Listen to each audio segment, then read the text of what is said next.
사도들이 모임에 그 동료에게 가서 제사장들과 장로들의 말을 다 알리니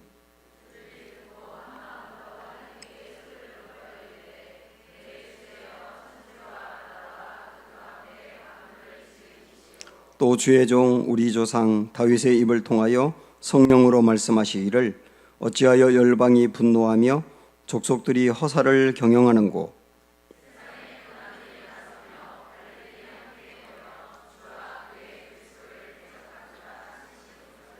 과연 헤롯과 본디오 빌라도는 이방인과 이스라엘 백성과 합세하여 하나님께서 기름 부으신 거룩한 종 예수를 거슬러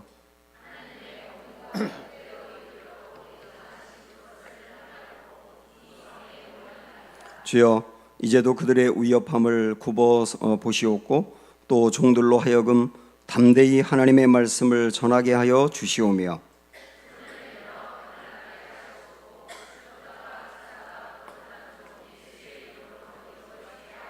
같이 읽겠습니다. 빌기를 다음에 모인 곳이 진동하더니 무리가 다 성령이 충만하여 담대히 하나님의 말씀을 전하니라. 아멘. 네, 둘러보시면서 눈으로 이렇게 마주치면서 한 5분 정도 인사해 보세요. 사랑합니다, 축복합니다 하면서 인사합니다.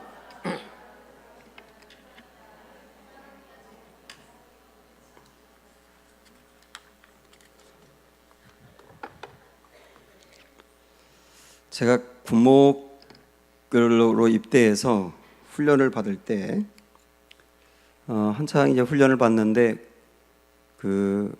멀리 이렇게 행군을 하고 올 때였거든요. 그런데 지휘관이 우리가 조금 이렇게 자기 지시에 잘 따르지 않았다고 우리들에게 욕을 했어요. 이 개 이렇게 욕을 했어요. 그때 우리가 너무 막 깜짝 놀래고 화가 나가지고 막 궁시렁궁시렁 거리는데 지난번 우리 교회 왔었던 저 친구 목사님 이렇게 키가 크고 이렇게 목소리 우렁찼던 목사님 있잖아요. 그 목사님이 개새끼가 뭐야 이렇게 얘기했거든요.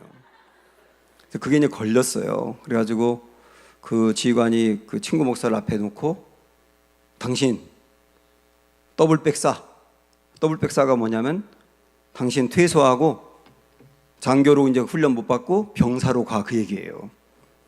이게 굉장히 심각하잖아요. 29살에 입대했는데 이제 장교 되려고 군목 되려고 훈련 받다가 2등병으로 이제 입대하라 그 얘기잖아요. 이게 보통 심각한 게 아니잖아요. 그러니까 이 친구 얼굴이 막 하얘져 가지고 막 떨고 있는데 그때 제 옆에 있던 제 친구가 저도 더블백 사겠습니다. 그러면서 또 앞으로 나가더라고요. 동조하면 나으니까. 그때 제 마음에 그다음 내가 해야 되는 거구나. 왜냐면 그 친구 목사님하고 제일 친한 게 저였거든요. 그래서 우리 평생을 친구로 지내자 그러면서 도원결의 막 그런 것도 맺었거든요. 근데 순간적으로 야 내가 여기서 나도 싼다고 그랬다가 진짜 싸면 결혼해가지고 애도 있는데 이등병으로 막 깜깜하더라고. 그래가지고 이제 고개 숙이고 이렇게 하고 이렇게 있는데 다른 사람 또 있으면 나와봐 그러는 거예요. 또 쌀 사람 있으면 나와. 가만히 이렇게 있는데 또 다른 친구가 저도 싸겠습니다. 저쪽에서 또 저도 싸겠습니다. 한 7명쯤 싼다고 그런 다음에 제가 저도 싸겠습니다 이렇게. 결국 아무도 안 싸게 됐거든요. 그 뒤에 친구가 너는 나하고 도원결의를 맺고 제 1번으로 나와야지 몇 번째 나온 거야 그러면서 내내 핍박하고 박해하더라고. 제가 그 순간에 제 마음이 너무나 쫄렸거든요. 그러면서 야 내가 되게 마음이 약한 사람이구나 저를 알았어요. 근데 이것만이 아니고 제가 목회하면서 교회 일과 저희 가정 일과 이런 것들이 막 중첩적으로 이렇게 얽히고 설켜가지고 굉장히 힘들었던 때가 있었어요. 근데 며칠 동안을 잠을 못 자고 잠자려고 누우면 5만 가지 생각 때문에 일어났다 앉았다 책 보고 앉았다 기도하려다 또 자다 몇 날 며칠을 그러면서 새벽 기도 가면은 제가 너무 얼굴이 꽹해 가는 거예요. 그런 과정에서 정말 힘들고 어려울 때 목사인 저부터 주님을 바라보며 담대하게 일어나야 되는데 제가 그러질 못하더라고요. 그 문제에 제가 휩쓸리고 막 상황이 끄는 대로 제가 끌려다니고 기도도 잘 못하고 그러는 과정에서 제가 안 게 뭐냐면, 야, 고난당하는 성도들이 이런 마음이겠구나. 이 고난당하는 성도들을 그때 알게 된 거예요. 그러면서 동시에 또 하나 알게 된 게 뭐냐면, 진짜 신앙은 어려움을 겪을 때 어떤 반응을 보이느냐구나.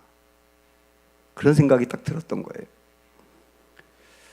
우리는 신앙생활 잘한다, 신앙이 좋다, 그걸 어떻게 생각을 하느냐면, 일단 예배 출석 잘하고 교회에 봉사하고, 그게 정말 훌륭한 신앙이라고 저는 보거든요. 근데 그렇게 생각을 하면서 하지 않아야 될 것, 담배 피지 않고 술 마시지 않고 도박하지 않고 음란한 짓 하지 않고, 그리고 뭔가를 안 하면 이 정도면 신앙 좋은 거 아니야? 좋은 거지요. 그런데 그보다 더 중요한 것들은 정말 어려움을 만났을 때 내가 믿는 하나님에 대한 신앙으로 힘들고 어려운 건 똑같지만 마음에 두려움도 있고 때로는 넘어지기도 하지만 끝내 하나님 바라보고 전진해 가느냐, 아, 그게 진짜 신앙이구나 하는 것을 알게 된 거예요. 어려울 때 친구가 진짜 친구라고 하는 것처럼, 앞길이 꽉 막혀 있을 때, 사방을 둘러봐도 답이 나오지 않을 때, 도움을 받을 만한 사람이 한 명도 없을 때, 그럴 때 정말 내가 어떤 반응을 보이느냐, 이게 정말 중요하구나 하는 것들을 저희 경험을 통해서도 알게 되고 말씀을 통해도 그런 거예요. 이 4장에 지금 우리가 말씀을 읽었는데요, 4장은 처음 이제 시작된 교회, 기독교죠. 그 교회 기독교가 본격적으로 박해를 받기 시작하는 내용이에요. 사실 베드로와 요한 이런 사람들은 절대로 옥에 갇힐 사람들이 아닙니다. 얼마나 착한 사람들입니까? 물고기 잡던, 그냥 시골에서 그 어부로 물고기 잡고 아주 순진한 사람들인데, 이 사람들이 옥에 갇힐 리가 없잖아요. 그런데 이 사람들이 예수님만 몰랐다면, 예수님만 알았어도 좀 대충 알았다면 옥에 절대로 갇히지 않게 되는데, 예수님을 알아도 너무 많이 알고 예수님을 증거하다가 옥에 갇혔어요. 그래서 여러분 중에 그 하루라도 영창에 다녀오신 분, 영창에 다녀오셨어요? 전 다녀와 보지는 않았지만은 영창에 하루만 다녀와도 그 하루가 얼마나 힘들까 생각을 해봤어요. 근데 이 제자들은 복음을 전하다가 잡혀가지고 산헤드린 공의회 앞에서 신문을 받았고 재판을 받으면서 그 사람들이 마지막으로 오늘은 풀어준다. 단, 예수 이야기 하지 마. 부활했다 그딴 소리 하지 마. 예수 가르치지도 마. 이게 조건이야.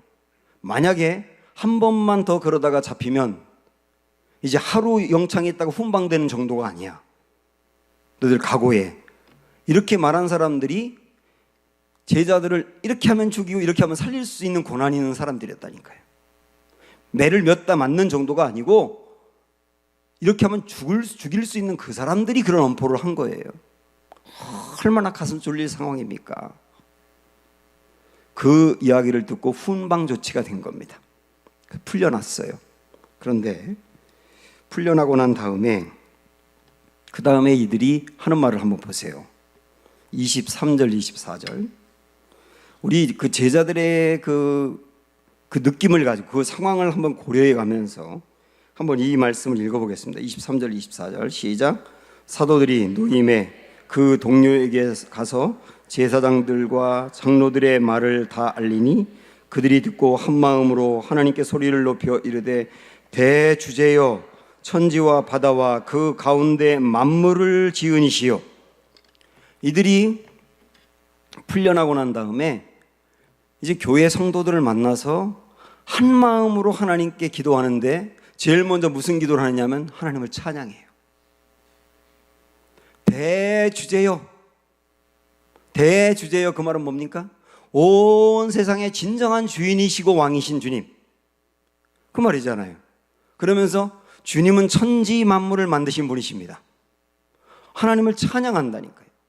조금 아까도 우리 은혜롭게 찬양했지만 우리가 마음 편할 때는 얼마든지 찬양할 수가 있는데요, 옥에 갇혔어요.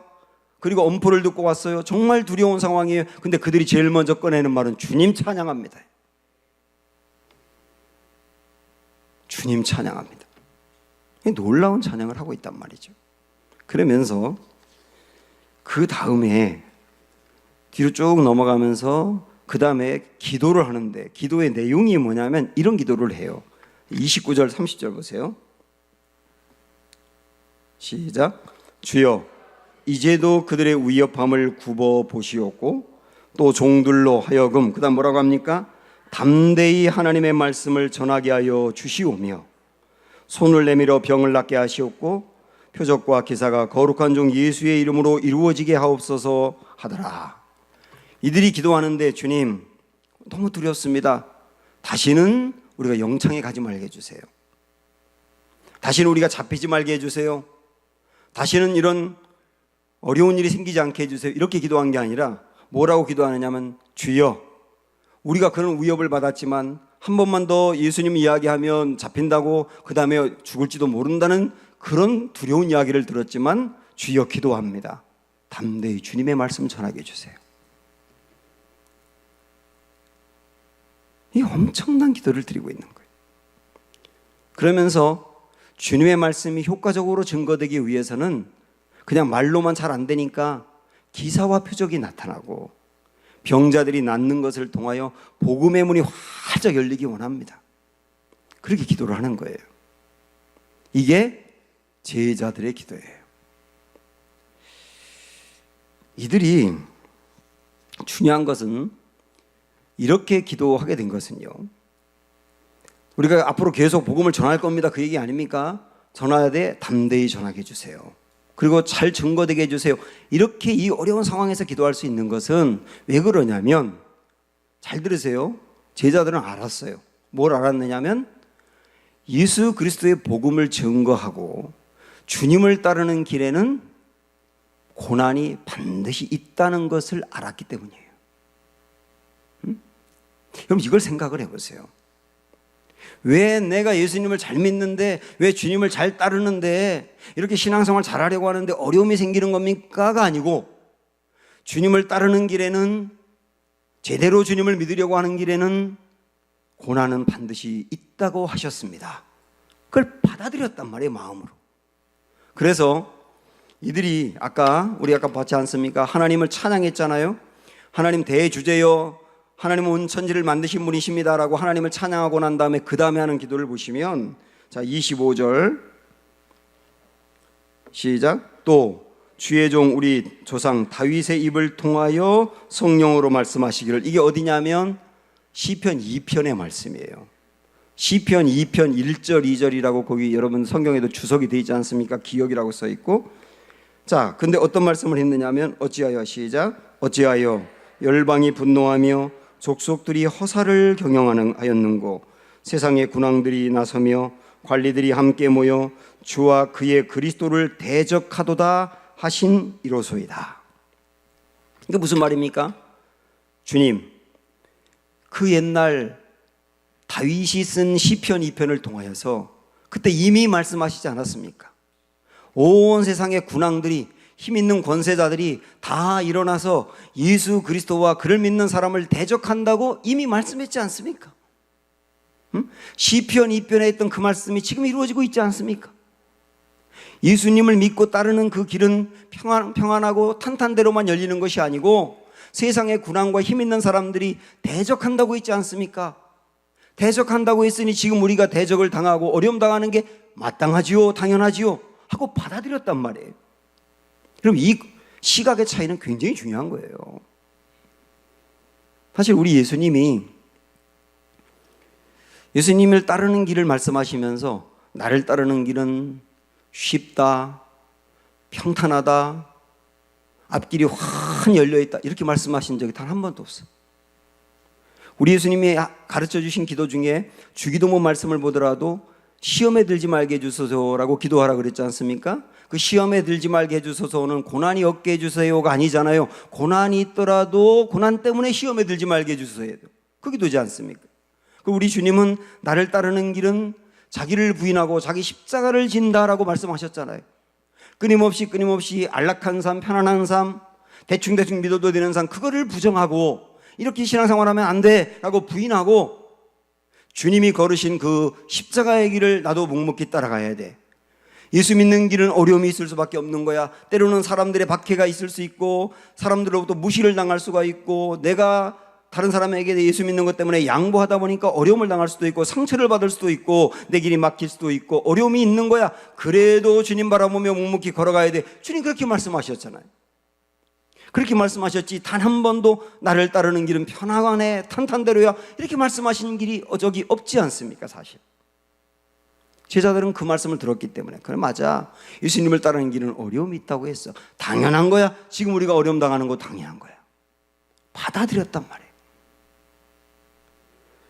우리 예수님이 작정하고 이제 십자가를 져야 될 때가 오지 않았는가라고 생각하실 즈음에 제자들이 뭐라고 말하냐면 주님, 헤롯이 주님을 죽이려고 한답니다. 예수님께 그럽니다. 헤롯 왕이 주님을 죽이려고 한답니다.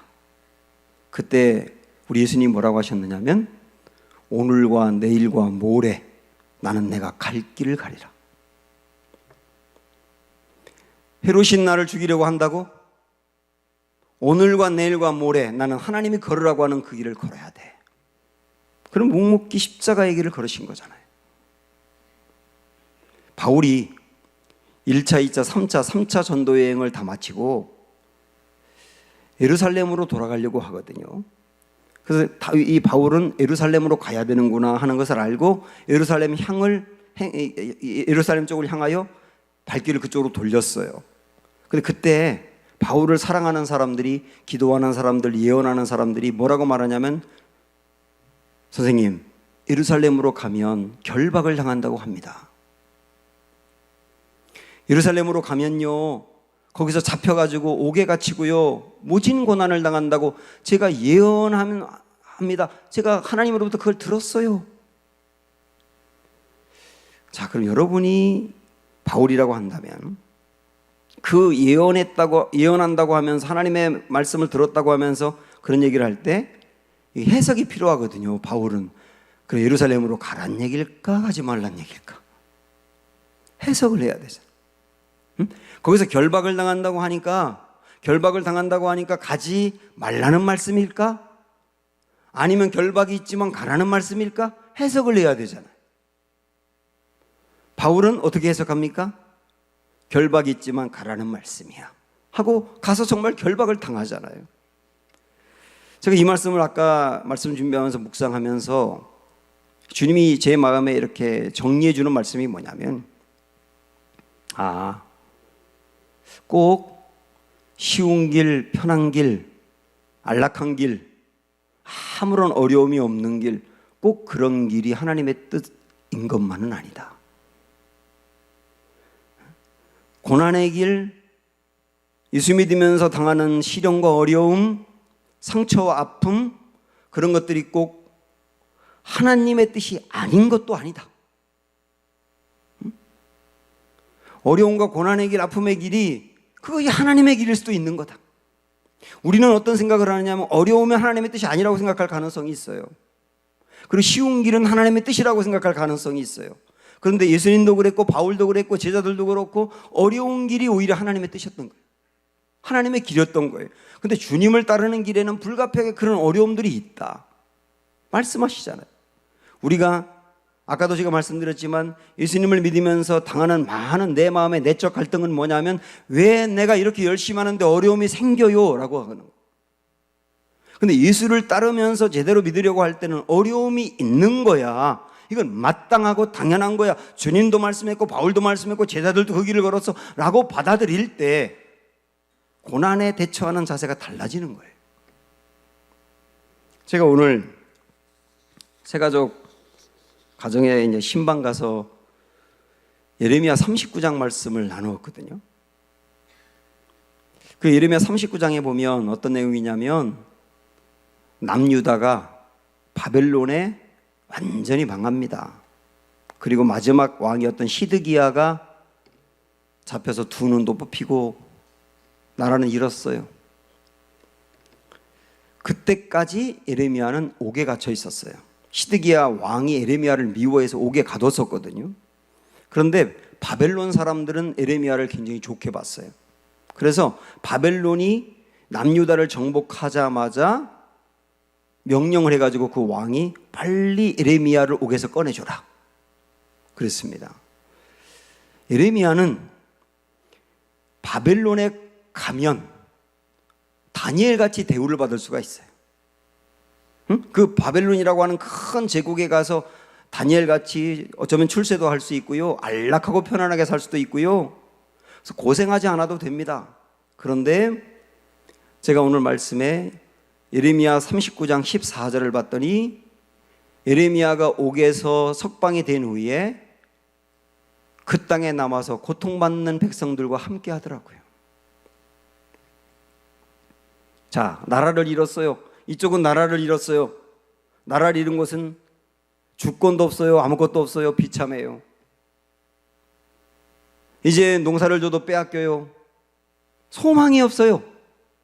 근데 이 땅 바벨론은 세계를 지배하고 있는 강력한 나라예요. 화려한 나라예요. 먹을 것도 많아요. 편안하게 살 수 있어요. 그 나라 가면 대우받아요. 근데 예레미야는 거기 가서 대우받고 편안한 길을 선택한 게 아니라 고통받는 백성들과 함께하는 길을 선택했더라. 그게 선지자라는 거예요. 그 길을 선택하는 거예요. 제가 이전에 일도학교 세미나 가서 들었는데, 우리나라 사람인데 미국 국적을 갖고 있는 분이세요. 근데 그분이 북한으로 가가지고 북한에서 수년 동안 그 봉사활동 같은 거 하면서 북한 사람들을 도와가는 일을 합니다. 근데 자기는 선교사로 간 거예요. 물론 북한에서는 선교사라고 이야기하면 큰일 나니까 선교사라는 얘기는 안 하지만 선교하기 위해서 간 거예요. 그런데 굉장히 많은 시간이 흘러도 북한에서 어떻게 감히 선교를 할 수 있겠어요? 그러니까 변변히 한번 전도도 못하고, 그래도 누구 건져낸 사람도 없고 그냥 그 자리에 있는 겁니다.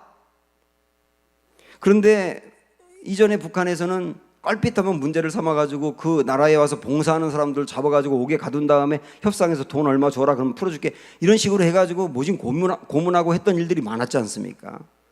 그러니까 그를 안타깝게 여기는 다른 사람이 이렇게 말했다는 거예요. 아니 거기 왜 북한에 있어요? 그 전도할 수 있는 것도 아니고 뭐 열매를 거둘 수 있는 것도 아니고 고생하다가 잘못하면 잡혀가지고 죽을 수도 있는데 왜 거기 있어요? 빨리 나오세요. 그렇게 말하니까 이 사람이 뭐라고 말했냐면, 그 어둠의 땅에 그냥 있는 것이 선교입니다. 거기서 뭐 굉장하게 대단한 일을 하지 않더라도 그 자리에 그냥 있는 게 선교입니다. 그랬다는 거예요. 그리고 그 자리에 그냥 있는다는 거예요. 하나님이 그분에게 걸으라고 하는 길이 그 길이니까. 미국이라고 하는 땅과 북한이라는 땅을 비교해 보세요, 여러분. 그러나 북한이라는 땅 자체, 거기에 남아있는 것 자체, 기도하는 사람이 그 땅에 있다는 거, 속으로 부르더라도 찬송하는 사람이 한 명이라도 더 그 땅에 있는 거, 그게 어둠의 땅인 북한을 지키고 있는 일이에요. 영적으로 완전히 하나님의 백성이 떠나지 아니하도록 나라도 거기 있어야 된다라고 생각하는 거예요. 그게 선교라는 거예요. 이 제자들의 마음 아니겠어요?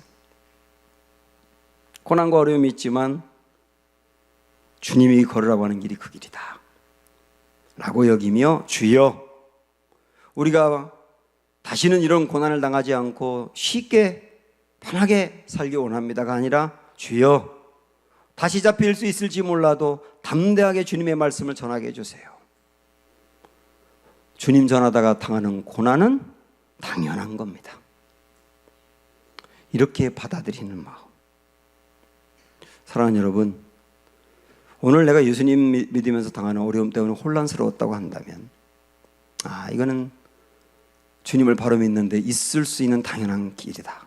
그러나 이 길을 거쳐 나가야 주님이 내가 서 있는 자리에서 영광을 받으시고 하나님의 이름이 그 땅 가운데 증거된다 라고 하는 믿음을 갖고 꿋꿋하시기를 축복합니다. 담대하시기를 축복합니다. 이들이 이렇게 기도했단 말이죠. 이렇게 기도하고 나니까 31절 본문으로 가셔서 한번 읽어볼까요? 시작. 빌기를 다하매 모인 곳이 어떻게 했다고요? 진동하더니 무리가 다 성령이 충만하여 담대히 하나님의 말씀을 전하니라. 빌기를 다하매 진동했다. 진동했다. 진동했다는 말은 거기에 성령의 역사가 충만했다는 거예요. 충만했다. 제가 이전에 대전에서 목회할 때 그 선배 목사님 중에 연세가 많으신 분이 있었는데 교회가 굉장히 큰 교회였어요.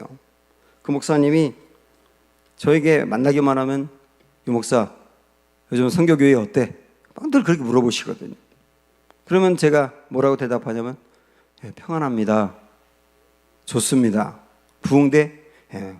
크게 부흥은 안 돼도 계속 꾸준히 부흥은 됩니다. 저는 그러면서 제가 이렇게만 하면 교회가 평안하니까 목회 잘하는 거 아니에요? 이렇게 선배님한테 저를 이제 이렇게 이야기하고 싶었던 거예요. 그때 그 목사님 뭐라 그러냐면 교회는 평안한 것보다 더 중요한 게 진동해야 돼. 성령으로 진동하는 교회가 돼야 돼. 성령으로 진동해서 거기 하나님의 살아계신 역사가 나타나야 되고 병든 자가 낫든지 귀신이 떠나가든지 성령님이 역사해서 그곳에 사람들이 몰려들든지 사람들이 회심하고 변하는 일들이 일어나든지 술에 빠져 살고 음란에 빠져 살던 사람이 그것을 버리고 주께로 돌아오는 역사가 눈에 보이게 나타나든지 뭐 그런 뭔가가 나타나는 진동이 있어야 교회가 살아있는 교회지 평안한 게 다 좋은 게 아니야. 제 안에 제 기억 속에 떠나진 않아요. 그 말씀. 물론 교회 중에 사운드 있는 교회가 있고 혼란스러운 교회가 있어서 아유 평안한 게 최고지 그렇게 볼 수도 있어요. 그러나 지금 우리 교회도 정말 평안하지 않습니까? 우리 교회에서 무슨 다툼이 있나요? 뭐 시험에 드는 일들이 뭐 거의 없지요. 여기서 무슨 큰 소리도 나오는 것도 없고 그냥 교회가 안정되게 가고 있는데 오늘 다시 한번 저는 말씀을 이렇게 준비하면서 야 이게 꼭 주님이 보셨던 그런 교회인 것만은 알 수도 있다. 진동하는 교회가 돼. 살아 역사하는 교회가 돼. 저 여러분 꿈꾸고 우리 한번 소망하고 싶지 않으세요? 주여 우리 교회 진동하는 교회가 되기 원합니다. 성령이 진동하는 교회가 되기 원합니다. 근데 이 성령이 진동하는 교회는 아까 어떻게 빌었다 그랬죠? 주여 어려움이 있어도 우리 주님이 걸으라고 하는 그 길을 묵묵히 걸어갈게요. 담대하게 해주세요. 그렇게 기도하며 나아가는 성도들이 허다하게 있을 때 그 교회가 진동하는 교회가 되는구나. 그리고 그 교회를 통해서 역사가 나타나는구나. 오늘 이런 소망을 품고 흔들리던 우리 모두가 주님 바라보고 다시 굳건해지시기를 바라고 우리 소망 주여 우리 은강교회 진동하는 교회가 되기를 원합니다. 이런 소망을 품고 함께 찬양하겠습니다.